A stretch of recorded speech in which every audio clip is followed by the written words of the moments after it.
हमारा एक indicator GNP, gross national product या फिर सकल राष्ट्रीय अनुपात और शिक्षा के अंतः संबंध से हम लोग कैसे शिक्षा का संबंध आर्थिक विकास एवं प्रगति से है समझना चाहा है।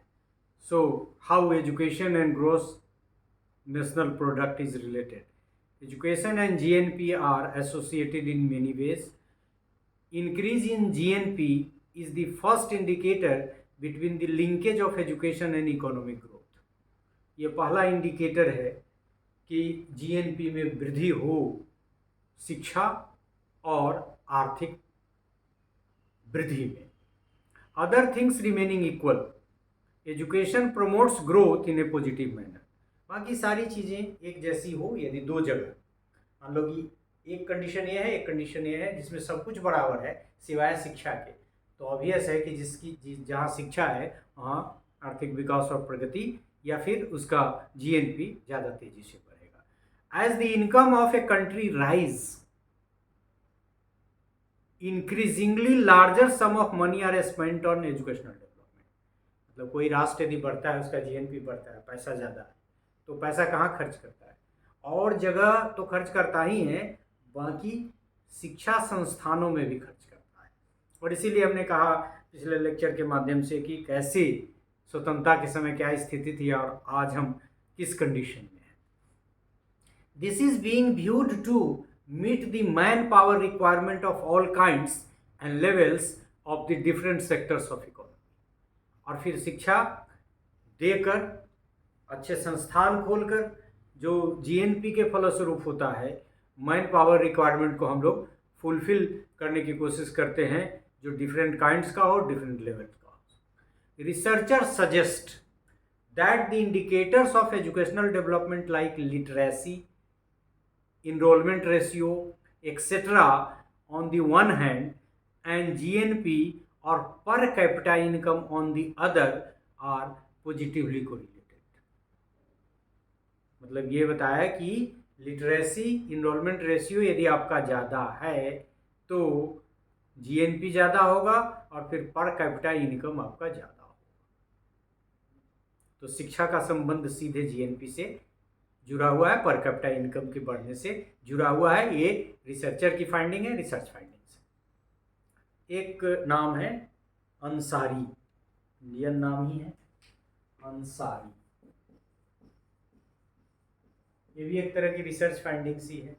1989 इन्होंने ये कंक्लूड किया है 1989 में, क्या कि a country chooses to spend more on education as its income rises.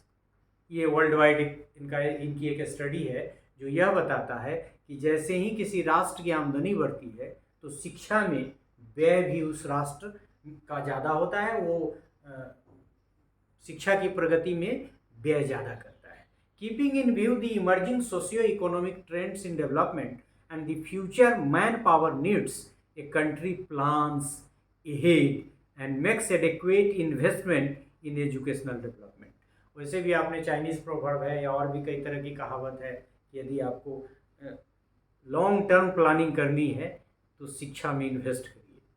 तो उसी तरफ इशारा है कि कोई भी राष्ट्र हो या सोशियो इकोनॉमिक डेवलपमेंट हो, ये मानव जब भी विकसित होता है, कंट्री जैसे भी विकसित होता है, तो इन्वेस्टमेंट इन एजुकेशन बढ़ जाता है। और ये इसीलिए बढ़ता है कि उससे जीएनपी बढ़े और उससे आर्थिक प्रगति हो। Obviously an increase in GNP, gross national product, should generally lead to higher education, higher allocation of resources for education।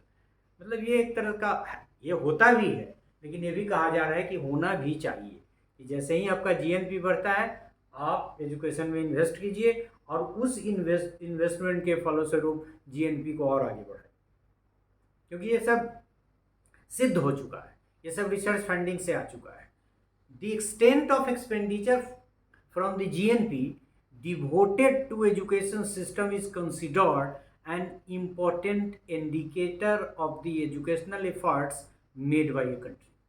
मतलब कोई राष्ट्र शिक्षा के लिए कितना सजग है, उसका एक इंडिकेटर जीएनपी का कितना आप शिक्षा पे खर्च करते हैं वह भी है। और आपको शायद याद हो कि जीएनपी तो नहीं, लेकिन जीडीपी के 5% को खर्च करने का, 6% खर्च करने का रिकमेंडेशन बहुत पहले से हमारे कंट्री में है, कोठारी कमीशन के माध्यम से।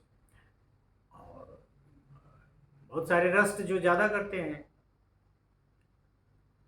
ऑब्वियस है कि वहाँ डेवलपमेंट की गति ज़्यादा है। जैसे आप सभी जानते हैं फिनलैंड में शिक्षा, तो पता करिए कि फिनलैंड कितना अपने जीएनपी और जीडीपी का खर्चा करता है। सिर्फ फिनलैंड कुछ आदमी को यहाँ से भेज देने से यहाँ की शिक्षा व्यवस्था नहीं बदलेगी। पहला काम करना पड़ेगा कि खर्च बढ़ाना होगा।